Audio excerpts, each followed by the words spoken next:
Welcome to the More Than Fitness podcast. Hello, ladies and gentlemen, and welcome back to Minisode number 88 on the More Than Fitness podcast. Real quick, this wire to my headphones is always in the way, but it's all good. We're going to figure it out. It'll be fine. Today's topic is 6 ways to bring up a lagging body part. And whenever I talk about a lagging body part, all I mean is that it's a muscle group that is harder for you to grow than maybe somebody else, whether it's because of your muscle bellies, so the actual structure of the muscle itself. So for me, for example, I always have trouble growing my arms, and it's because if you look at my bicep, the actual belly of the muscle and where it inserts, right down here, it's not as long, whereas somebody else who, like I have a buddy, his arms grow just by looking at weights, right? His arms they've always been genetically a little bit bigger, right? But for me, it's typically my shoulders and my back, right? Those have always grown for me a little bit easier than my arms. And for whatever reason, it could be a structural thing. It could just because I feel that muscle working a little bit better. But in this minisode, I want to talk about the things that you actually can do to help bring up that lagging body part over time, because obviously you can't change the shape of your muscles as far as where it inserts and things like that. So besides changing bone structure or muscle structure, we are going to figure out practical ways that you can bring up a lagging body part. Okay, so the first one is going to be, I think the example that I want to use for this first one is going to be biceps and triceps. And the first way is going to be to select primary lifts, so the main lifts that you do in a workout that recruit that muscle more. So for example, if you're doing bench press, right, and you're trying to get bigger triceps, well, on the days that you do barbell bench press, instead of doing a regular grip bench press that's going to focus on your chest a little bit more, you could instead do a close grip bench press, right? Because it's still, of course, going to hit your chest pretty damn hard, but it's also going to emphasize your triceps a little bit more. The same thing would be if you would decide to do dips, right? Instead of, say, dumbbell bench press. You're still going to hit your chest, but it's also going to emphasize your triceps a little bit more as well. Another example for biceps would be if you do, instead of doing pull-ups, so with a pronated grip where your palms are facing away from you, you would turn your hands, you would supinate your hands, your palms would be facing you, and instead you would do a chin-up. That's the difference. Pull-up, people on the video podcast can see me, pull-up, chin-up, right? But whenever you do a chin-up, whenever your palms are facing you, and even a neutral grip, whenever palms are facing each other, it's going to bias the biceps a little bit more than if you use a pronated grip, right? So it's, of course, it's still going to hit your lats and your back and all that good stuff, but you're going to get a little bit more bicep emphasis for the chin up as opposed to a pull up. And the other one that I could think of would be, because I don't think this is going to apply for every single muscle group, but for arms especially, those are the ones that I've thought of. But I think also for delts, for like rear delts, I think instead of doing something like a barbell row, right, which is going to take a lot of stabilization because you're bent over, you're hinging back at the hips, and you've got to really stabilize that weight while you're rowing.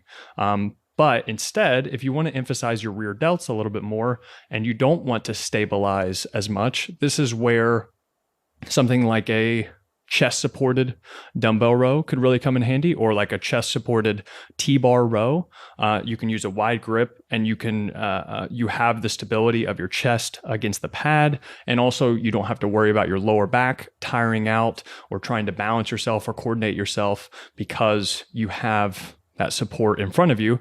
And what that means is you can probably focus a lot more on pulling the weight back using really good form and technique, using probably a little bit more load because your lower back and stabilization isn't the limiting factor there. And you can hit your rear delts a little bit better with something like a chest supported row as opposed to a barbell row. Okay, so that is way number one. So select primary lift that recruits the muscle that you're trying to bring up more. Okay, number two is going to be to train that muscle more frequently and spread the volume across the week. Now, this really goes in the face of a lot of the bro splits and body part splits. So doing chest and triceps one day, having an arm day, doing back and biceps, right? Doing legs. So something like that. That is, it's more. It all depends on your goals, because for some people that can be fun, and fun can trump everything if that's what's keeping you in the gym. So if you enjoy doing bro splits, by all means, do bro splits. But if you're trying to optimize your workouts and you're trying to bring up this lagging body part, this is where you may want to get a little bit more strategic with your workouts. And if that's the case, then I would say to train that muscle group more frequently and spread the volume across the week so that you could get in more quality volume and more effective reps throughout the entire week. Because if you have, to use the arm day example again, if you have one singular arm day, right, and you just blast your arms and you get most of your arm volume in on that one day, well, whatever exercises you do at the end of that arm day, you're going to already be fatigued from the prior exercises. So let's say on the arm day, you do 6 total exercises. Well, exercises 5 and 6, you're going to have a lot more fatigue and your arms are going to be a lot more tired than when they were on exercises 1 and 2. So instead of doing those 6 exercises in one day, what if you spread out those 6 exercises throughout the entire week? So what if you did 4 sets of triceps on Monday? On Tuesday, you did 4 sets of biceps. On Wednesday, maybe you had a rest day. On Thursday, you did another 4 sets of triceps. Friday, another 4 sets of biceps. I don't know if I repeated those or not, but essentially you get the point. You spread those sets throughout the days, throughout the week, so that you aren't as tired whenever you get to them. It's just the whole point is so that you're well rested, and you can probably guess that you're going to be able to lift more weight and hit that muscle group more effectively if you're fresh, if you're not tired, if you haven't done an entire workout already where you've already been lifting that same muscle group and it's already really tired. So my recommendation would be to train that muscle group more frequently, and you also stimulate that muscle group more frequently as well. If your arms aren't tired, if you train them on Monday and then Wednesday rolls around or Thursday rolls around, either one, and they're okay, they're not sore, they feel fresh, it's like there's no reason you can't hit them again. That doesn't mean that you do 20 sets of arms 3 times a week, but it means that you split up your total sets for that muscle group throughout the week so that you can be more fresh, you can get in better volume, you can get in more effective reps with better mind to muscle connection, with better technique, and just overall, it's going to be a more quality stimulus than if you hit them all once a week. Okay? Number 3 is going to be choose exercises that feel good. I know you guys see fitness trainers on Instagram or models or coaches or whatever recommending so many different exercises for every single muscle group imaginable, right? Their favorite exercises for that muscle group. And also if they have again, to use the arm example, if they have huge arms and they're recommending that you do this arm exercise, but whenever you do it, it just kind of makes your elbows feel a little bit cranky and you don't actually feel your biceps working all that much. Well, it's just like maybe they have a little bit different structure than you do, and that exercise isn't going to be as effective. And what it's actually doing is instead of giving you the result that you're looking for, all it's doing is really just wearing and tearing away against your joints, and it's going to do more harm than good in the long term. So instead, what I would say is this is where you need to, in the beginning,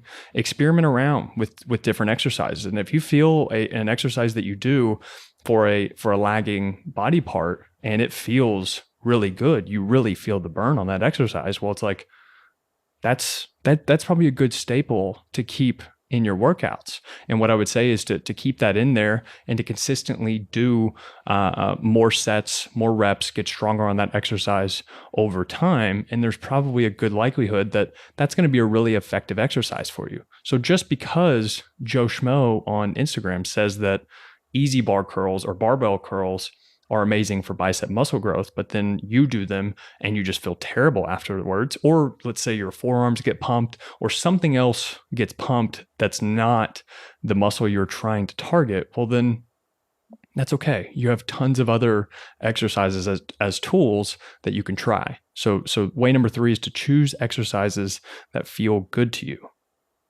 Number 4 is going to be, this is nutrition wise, you've got to eat in a surplus.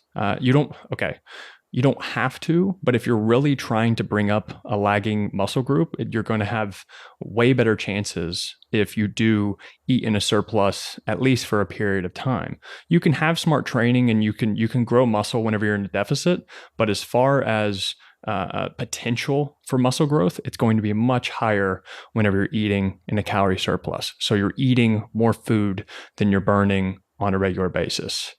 So that is going to be huge, at least for certain periods of time. If you really want to grow that muscle group, then get off the fat loss train for a little bit, and don't be afraid to eat a little bit more than normal. Add a little bit of weight, and I promise you, whenever you cut down again later on, you're going to reveal all that hard work and all that eating that you've been doing whenever the muscle group that you've been trying to bring up looks way better whenever you're leaner this time around than it did last time. Okay, the 5th way is going to be train them first during the week. So you're not going to be able to train them first for every single session, especially if you're going to split that volume over multiple sessions. But it would probably be a good idea for a few times a week to train that exercise first, or train that muscle group first on your upper body days, for example, or lower body days. If you're really trying to grow your shoulders, it'd probably be a good idea on your upper body days if you started with some type of military press as opposed to dumbbell rows, for example, right? You're just going to be the freshest. You're going to have the most coordination. You're going to be strongest, and you're probably going to get in the most quality reps by putting it first in your workout. Okay, and the last way is going to be to track your lifts, track the exercises that you do. Remember what I said earlier about choosing exercises that feel good. Write that down. You can even write if it's an attachment or something and you really like that attachment. Make a note of which attachment that is, what feels really good, which machine it is that feels really good. Track the lift, track the exercise, and then how much weight you use, how many sets you do, and how many reps you do. Of course, you don't have to do this, but it's only going to increase your likelihood for you to grow that muscle if you know that this month you did better than you did last month in terms of lifting more weight, doing more sets, doing more reps, all on the same exercise. That's how you know that you've really made some growth. So yeah, write shit down. And that is it. 6 ways to bring up a lagging body part. Number 1, select primary lifts that recruit that muscle more. Number 2 is train that muscle more frequently and spread the volume across the week. Number 3 is choose exercises that feel good. Number 4 is eat in a calorie surplus. 5 is train them first during a few of your sessions. And number 6 is track your shit. All right, that is it for Minisode number 88. Thank you guys, as always, for listening and for watching. See ya.